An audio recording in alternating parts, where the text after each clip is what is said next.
আমি দাঁড়িয়ে আছি একটা ওয়ার্কশপে, যে ওয়ার্কশপে তৈরি করা হয় হাই স্পিড স্লিটিং মেশিন।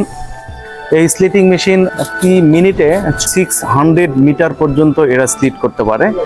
এই স্লিটিং মেশিনের উইথ হচ্ছে 1300 mm, ম্যাক্সিমাম 10টা ভাগে স্লিট করা যাবে।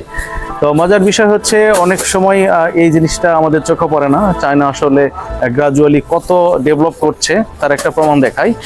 এই যে দেখছেন রিমোট কন্ট্রোল, এই রিমোট কন্ট্রোলের মাধ্যমে যে ম্যাটেরিয়াল হোল্ডার, যে মিল স্ট্যান্ড যেটা, সেই স্ট্যান্ডটাকে আমরা অপারেট করতে পারি।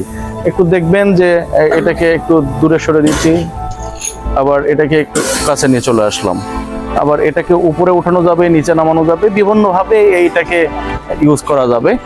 আর এই মেশিনের এইটা হচ্ছে ইপিসি। ইপিসি মানে হচ্ছে এস পজিশনিং কন্ট্রোলিং। এই যে ফিল্ম আছে, এই ফিল্মটাকে পজিশনটা অ্যাকুরেট পজিশনটা করে দিবে। এই মেশিনটা খুবই সুন্দর এবং হাই কোয়ালিটি মেশিন। তারা এই কোয়ালিটির সাথে কম্প্রোমাইজ করে না। এই যে একটা মজার বিষয় দেখায়, এটা হচ্ছে ম্যাটেরিয়াল আনলোডিং সিস্টেম।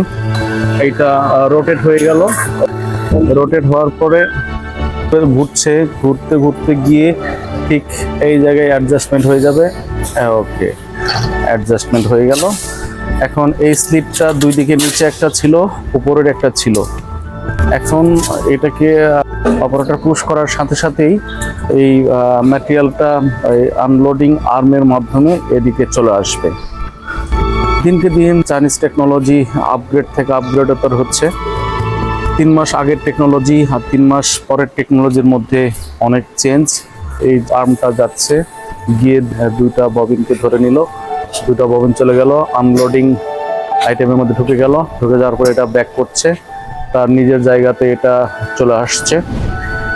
অন্যদিকে এই ম্যাটেরিয়াল যেটা আনলোডিং আর্ম, এই আনলোডিং আর্মটা রোটেট করছে, বাম সাইডে চলে আসলো। আসার পরে এখানে যেটা করবে, এটা আবার ঘুরে যাবে, ঘুরে গিয়ে দুটো একই প্যারালালে হয়ে আসবে। ঘুরতেছে যাতে খুব সহজেই মানে একজন শ্রমিক বা অপারেটর এটা আনলোড করতে পারে। দুটো প্যারালাল হয়ে গেল, এখন এটা স্টপ হয়ে গেল। তো একজন অপারেটর খুব সহজেই এখান থেকে এই ববিনটাকে বের করতে পারবে।